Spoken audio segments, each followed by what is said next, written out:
السلام علیکم۔ گاؤں کا چودھری ایک عجیب بیماری میں مبتلا ہو گیا۔ چودھری کا چھوٹا پیشاب بند ہو گیا۔ گاؤں کے سب حکیموں نے اس کا علاج کیا مگر کچھ فائدہ نہ ہوا۔ چودھری ایک ناقابل برداشت اذیت میں مبتلا ہو چکا تھا۔ اسے کچھ سمجھ نہیں آ رہا تھا کہ وہ کیسے اس مصیبت سے جان چھڑائے۔ حکیموں نے تو یہاں تک کہہ دیا کہ اگر مزید دیر ہو گئی تو مثانہ پھٹ سکتا ہے۔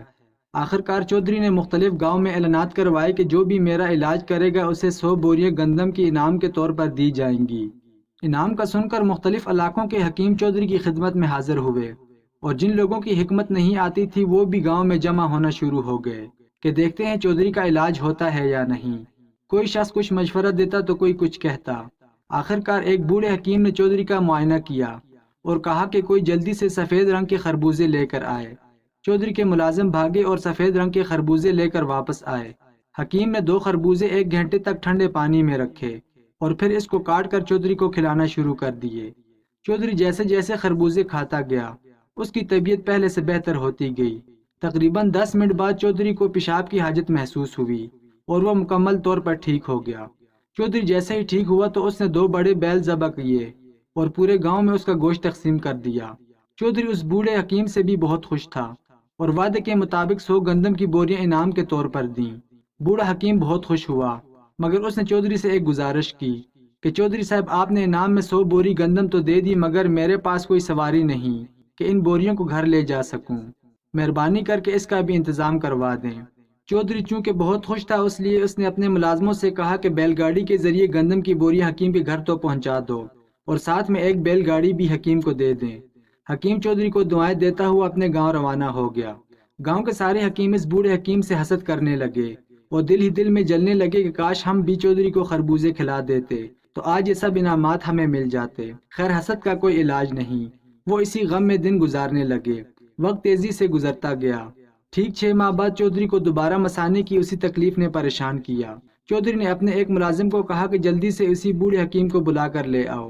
ملازم نے حکم کی تعمیل کی اور حکیم کی طرف بھاگا۔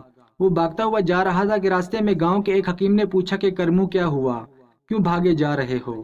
کرمو نے کہا چودھری صاحب کو دوبارہ وہی تکلیف ہو چکی ہے، چودھری کا پیشاب بند ہو گیا ہے۔ حکیم نے کہا کرمو عقل کے ناخن لو، اپنے گاؤں کے حکیم کے ہوتے ہوئے تم کسی دوسرے حکیم کے پاس جا رہے ہو۔ تمہارے آنے جانے اور حکیم کو بلانے میں جو وقت ضائع ہوگا اس میں چودھری کو زیادہ تکلیف برداشت کرنا پڑے گی۔ آؤ میرے ساتھ، میں چودھری کا علاج کرتا ہوں۔ حکیم چودھری کے گھر پہنچا تو کرمو سے کہا کہ جلدی سے سفید رنگ کے خربوزے لے آؤ۔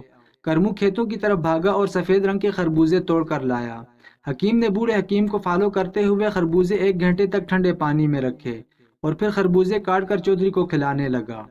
چودھری صاحب نے حکیم سے کہا کہ مجھے اس بات کا خوف ہے کہ میری طبیعت بگڑ ہی نہ جائے۔ حکیم نے کہا چودھری صاحب فکر مت کریں، اس حکیم نے بھی آپ کو خربوزے ہی کھلائے تھے، میں بھی آپ کو اسی طریقے سے ہی علاج کر رہا ہوں۔ یہ کہتے ہوئے اس نے چودھری کو 2 سے 3 خربوزے کھلا دیے، مگر اس کے بعد جو ہوا اس کی کسی کو بھی امید نہیں تھی۔ خربوزے کھاتے ہی چودھری کی طبیعت پہلے سے زیادہ بگڑ چکی تھی۔ اس کے مثانے میں شدید درد ہونے لگا۔ اس نے چیخ کر اپنے ملازم کرمو کو آواز دے کر بلایا کہ جلدی سے اسی بوڑھے حکیم کو بلا کر لاؤ، جلدی جاؤ ورنہ آج میری زندگی کا آخری دن ہوگا، اور ہاں راستے میں کسی اور حکیم کو پکڑ کر ساتھ مت لے آنا۔ ملازم گھوڑے پر سوار ہوا اور جلدی سے بوڑھے حکیم کو بلا کر واپس آیا۔ اس نے چودھری کا طبی معائنہ کیا اور کرمو سے کہا جلدی سے سفید خربوزے توڑ کر لاؤ۔ اب کی بار چودھری نے غصے سے اور درد سے کراہتے ہوئے کہا حکیم صاحب آپ بھی کمال کرتے ہیں، خربوزہ کھانے کی وجہ سے ہی میری طبیعت بگڑی ہے اور آپ مزید خربوزے کھلا رہے ہیں۔ حکیم نے چودھری کی بات انسنی کر دی اور کرمو سے کہا کہ جیسا میں نے کہا ہے ویسا ہی کرو۔ کرمو بھاگتا ہوا خربوزے لے آیا تو حکیم نے چھلکے سمیت ہی چودھری کو خربوزے کھلا دیے۔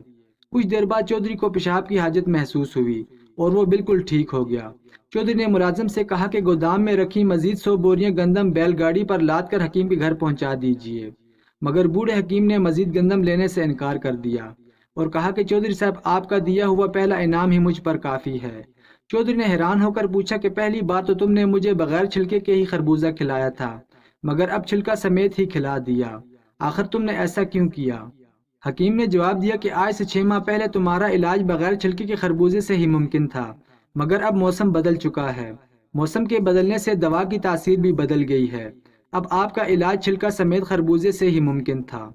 اس کہانی سے ہمیں سبق ملتا ہے کہ نیم حکیم جان کے لیے ہمیشہ خطرہ ہی ہوتا ہے۔